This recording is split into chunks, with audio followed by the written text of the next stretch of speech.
warahmatullahi wabarakatuh. Kembali lagi bersama saya, Zelda Aulia Sawa dengan NIM 2442014004 dari Prodi Bimbingan Konseling Islam semester 4. Baik, pada kesempatan kali ini sebelumnya yang kami hormati Bapak Hasan Abdillah, SPSI, MPSI selaku dosen dari mata kuliah Statistika. Nah, jadi di sini saya akan kembali memenuhi tugas video dari mata kuliah Statistika dengan judul yaitu langkah-langkah analisis deskriptif dan kategorisasi. Nah, di sini kita ke Excel dulu, di mana di Excel ini kita sudah ada data yang sudah kita scoring kemarin di video pertama. Nah, di sini yang kita sudah scoring kemarin dari item-item yang ada di sini, kita akan kembali menghapus item-item yang ada di sini yang kita hapus juga kemarin di JASP pada saat melakukan uji rehabilitas, yang mana ada item-item yang gugur dan ada item-item yang memenuhi syarat dari uji rehabilitas. Nah, jadi di sini kita akan menghapus item-item yang juga kemarin kita hapus di JASP. Langsung saja kita hapus. Yang pertama itu ada item nomor 4 atau item 4. Nah, di sini kita tinggal hapus aja item 4 ini. Selanjutnya, kita di sini akan menjumlahkan item-item yang ada di sini setelah kita menghapus item-item yang gugur di JASP kemarin. Nah, yang pertama itu kita ke item pertama ini dulu. Nih. Nah, setelah itu kita tekan Ctrl dan Shift secara bersamaan, ditekan lama, kemudian ke panah kanan. Tidak dipencet lama, sebentar saja. Nah, setelah itu dilepas.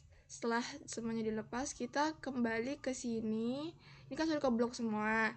Nah, selanjutnya kita akan blok ke bawah lagi dengan kembali memencet Ctrl dan Shift secara bersamaan, ditekan lama, kemudian panah bawah. Nah, setelah itu sudah terblok semua sampai bawah. Kemudian kita ke Shift. Kita tekan Shift saja.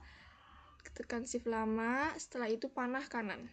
Nah, jika sudah, dia akan bertambah tabel di sini 1.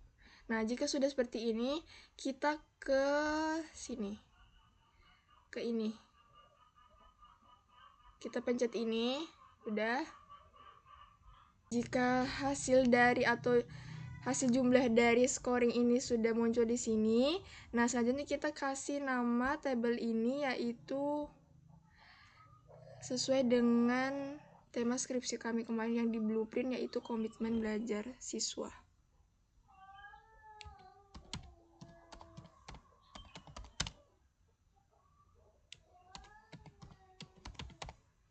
Komitmen belajar siswa.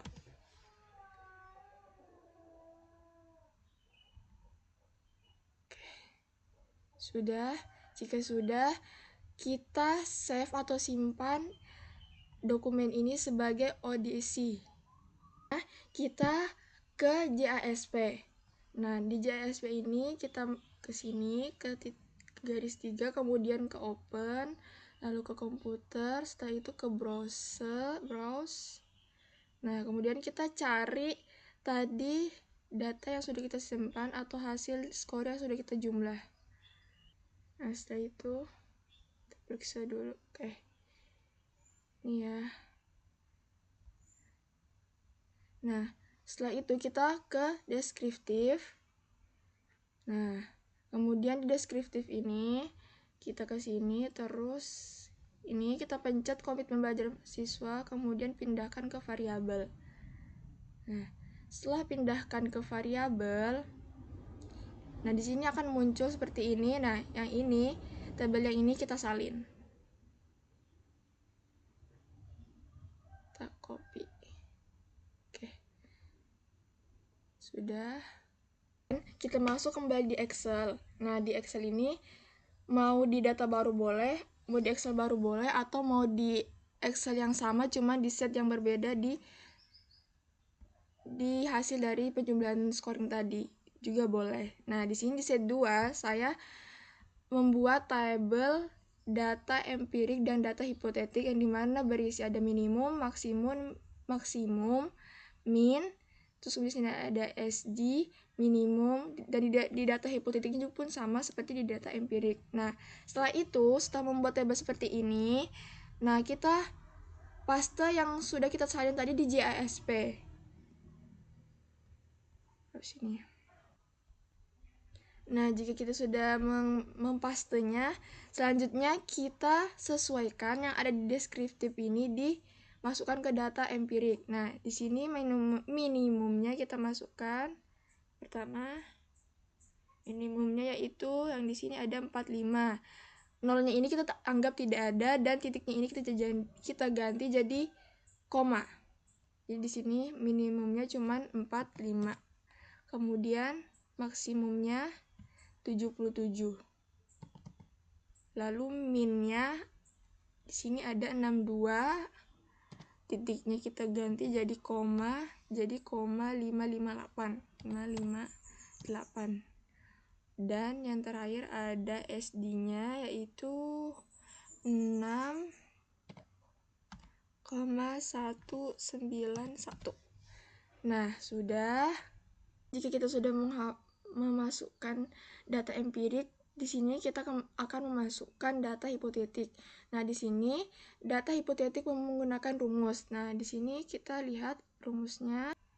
Di sini rumus dari minimum yaitu jumlah atom dikali skor terendah.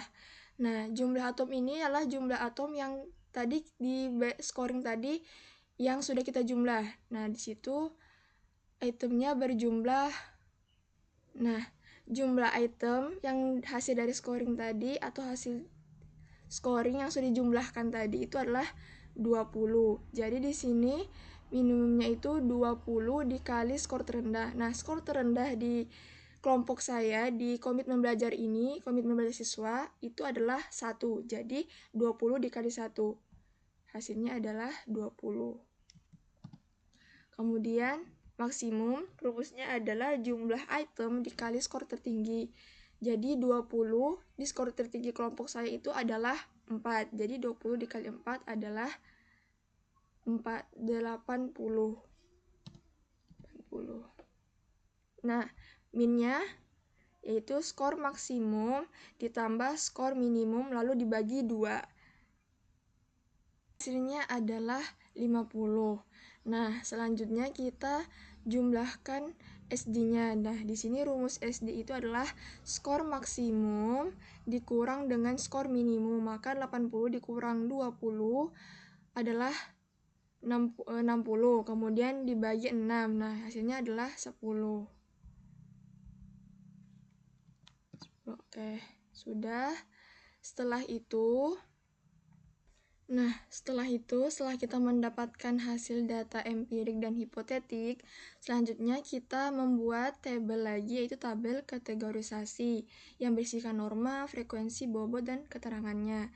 Nah, setelah membuat tabel seperti ini, kemudian kita ke JASP lagi. Nah, di JASP ini, kita ke sini, kita pencet tabel, kemudian centang frekuensi, terus di bagian maksimum di sini ini kita jadikan 100. Setelah itu sudah. Nah, maka di sini akan muncul seperti ini. Jika sudah seperti ini, kita salin tabel frekuensi ini. Nah, jika sudah, selanjutnya itu adalah kita kembali ke Excel.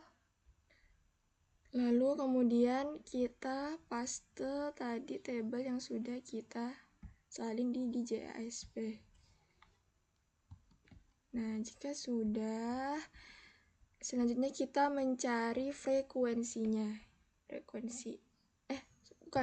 Sebelumnya kita cari normanya dulu. Nah, di sini normanya di sini ada rumus yang perlu kita ketahui. Jadi rumus dari mencari norma di sini kita cari yang tanda tanya ini. Nah, itu ada di sini. Nah, di sini itu patokannya untuk mencari norma ini adalah dari data hipotetik yang di sini ya. Nah, jadi kita untuk mendapatkan norma-norma yang di sini tinggal melihat data hipotetik saja. Nah, di sini yang pertama itu ada tinggi. Nah, rumusnya tinggi itu adalah X lebih dari sama dengan M ditambah dalam kurung 1 kali SD. Nah, satunya ini kita anggap tidak ada saja karena sama juga jika jumlah SD-nya dikali 1 pun akan sama hasilnya. Jadi di sini kita akan mencari ini M ditambah SD. Jadi di sini kita jumlahkan min ditambah SD. Jadi hasilnya adalah 60. Maka norma yang ditanda tanya ini itu adalah 60.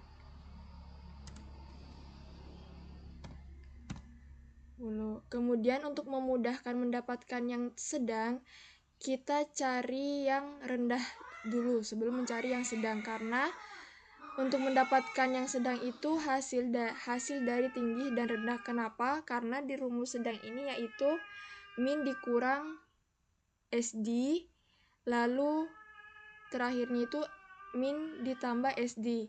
Nah, min ditambah SD ini adalah rumus dari tinggi. Kemudian min dikurang SD ini adalah rumus dari rendah. Maka jika kita mendapatkan tinggi dan rendah, maka sedangnya akan dapat. Jadi kita cari yang rendah dulu. Nah, rendah di sini itu ada M dikurang SD, maka M di sini 50 dikurang SD jadi 40. Hasilnya adalah 40.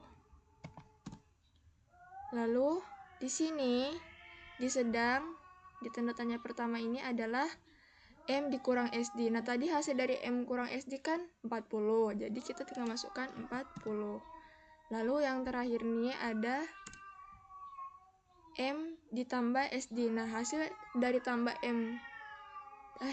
M tambah SD tadi kan 60 kan. Jadi di sini tinggal masukkan 60. Nah, maka hasil norma yang kita dapatkan ini. Lanjut, selanjutnya itu kita mencari frekuensi. Nah, cari frekuensinya itu kita lihat dari norma ini, norma di sini. Nah, norma di sini kita juga berpatokan dari tabel frekuensi. Nah, tabel frekuensinya itu yang mana? Nah, yang ini, yang tadi sebelumnya kita sudah salin di JASP-nya. Nah, di sini hasil dari salinan JASP di sini menghasilkan tabel frekuensi. Nah, di sini kita lihat di norma tinggi ini ada X lebih dari sama dengan 60. Maka di tabel frekuensi ini kita cari angka 60. Yang 60 yang lebih dari 60. Maka di sini 60 kita blok ini 60 lebih dari 60 sampai habis. Sampai di sini. Kita salin yang lebih dari 60. Kita ikutkan 60-nya. Nah, setelah itu kita jumlahkan bagian frekuensinya yang ini, dari 6 ini. Kita salin. Nah, yang ini kita jumlahkan.